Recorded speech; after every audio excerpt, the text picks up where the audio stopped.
Nothing but my own rear.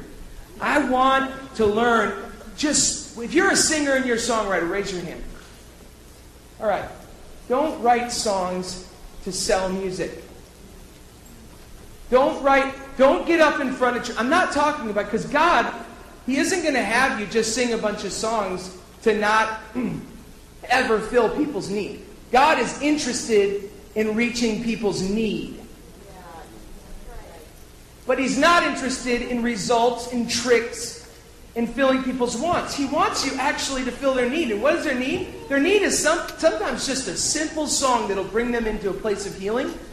But you know what also their need is? For you to stretch them sometimes and make the tension come in the room.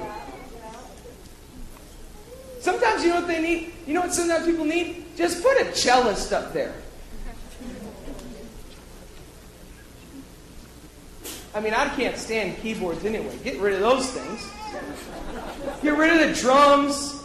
Who said we need a rock drums anyway? You know what I mean? Why do we need any of this? Just give us the cross to look at.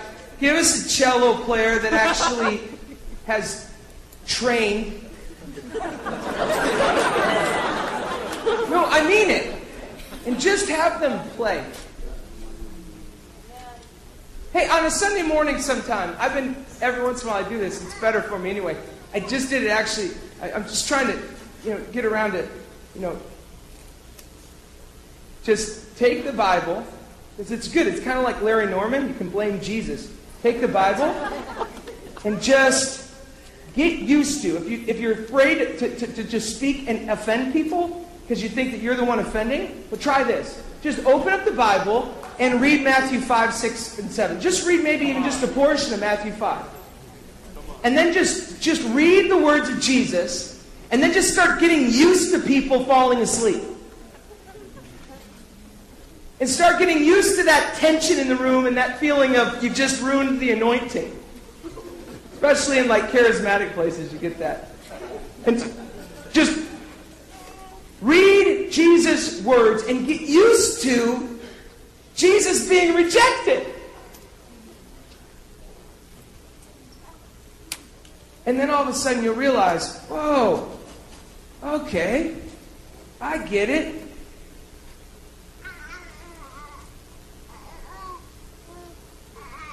I don't have to please people. You don't have to please anybody. You're already approved of. God's going to start using you to do things, and you're going to start writing songs, and people aren't going to understand. I was in Germany, and I sang that Traveler song me and Emma were singing. You know what I mean? This poor girl, she stood up, she said, how come none of your songs, you didn't even put the word Jesus in that song? She said, it's like, good question. And then I got to just share with her all of this beautiful discovery of like, oh yeah, I know. It seems like Jesus isn't in that at all, but Jesus is so in that song. So let me just show you how Jesus is in the song. You know that table full of strangers that you end up with when you're following Jesus and going on a trip and following Jesus? It's like the narrow way but the open sky. It was way better. But see, there was that tension, probably maybe 15, 20, 30 minutes of tension, and maybe other people felt that same tension. I remember when I first started doing our family music. Started doing it, and we started getting these emails. You know, for years I got emails people thought I did drugs. But I've never done drugs. That's what's funny. I've never done any drugs at all. It's like all natural. And then when I started doing like family music, it was like, you know, then when I started writing it was first when I felt like I started getting these moments where I started seeing God in the raising of my children, and I started to see these things and this trusting of the messengers in our lives thing. And I remember getting emails all the time, you know, just this isn't to say anything other than just to encourage you. in your own gift, guys. It's like we're in the middle of a battle here, and you're singing lullabies. Okay. You just don't even respond to that. I'm just saying that to you, just so you know, it isn't easy. You just let it go. I never respond to it. I never use my website to even talk about anything. I don't talk about anything on my website. I usually let other people share their heart on my website. When I started doing the family music, people were writing, I came to see Jason and I feel like he's just lost his anointing. Really, they'd write out, I think Jason's lost his anointing. Well, that's just, no, I mean, this is ridiculous. I mean, it's not even worth responding to that kind of stuff. And I'm not telling you. For me, I'm telling you for you. You don't listen to that kind of stuff. You don't respond to that kind of stuff. You don't let people rob what God has placed in you. It's all the same. See, the cross is a pure and undefiled religion walking with you, Jesus. You are the blessed hope. You are the risen Son. And there are witnesses of resurrection calling everyone to walk the royal way, to sing the kingdom song. The cross is always ready. Every day it waits for me. Christ on narrow road, our vision.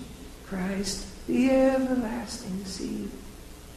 It's the same song as I'm eating my strawberries and my cheese. I'm eating my whole plate, even my peas. I'm happy.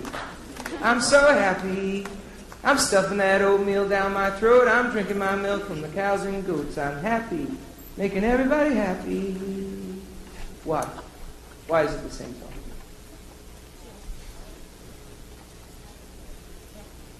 It's the same song because there's all sorts of people that get up on stages and sing.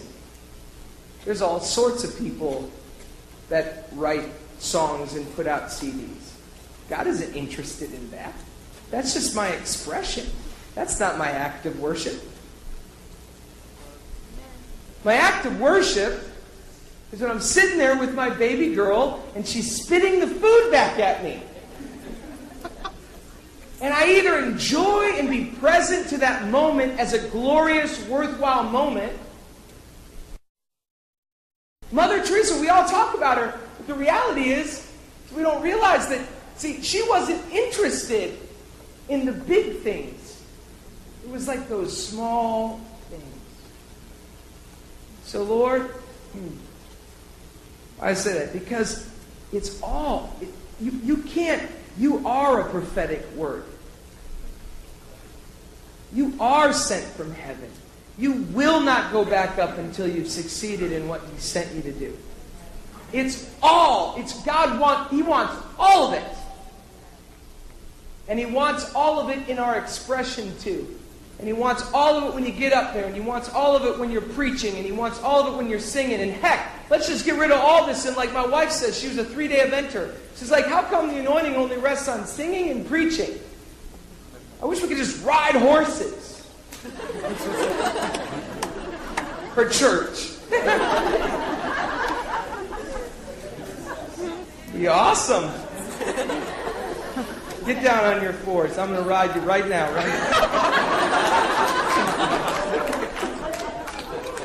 So, okay. So James.